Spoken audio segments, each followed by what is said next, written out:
অনেকদিন পর আমরা সবাই একসাথে এক জায়গাতে জড়ো হয়েছি, তাই আমরা ডিসাইড করলাম যে আমাদের মধ্যে অনেকদিন ফিস্টি হয়নি, তো আজকে ফিস্টি করা যাক।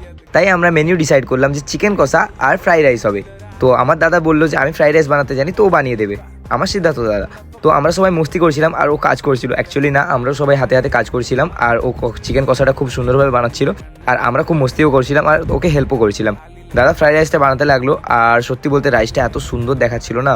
দাদা পরিমাণ মতো চিনি, তার সাথে ঘি আর আমার ফ্রেন্ডকে দিল, বললো যে তুই কিছু কাজ কর আর এটাকে নাড়া।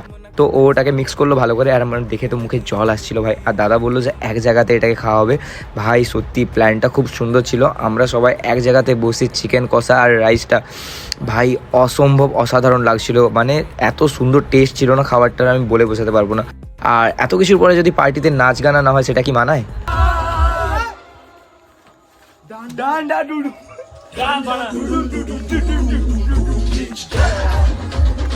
আর ভিডিওটা ভালো লাগলে ফলো করতে ভুলবেন না, আর যদি এমন মজাদার ভিডিও দেখার থাকে তাহলে আমাকে ফলো করে রাখুন।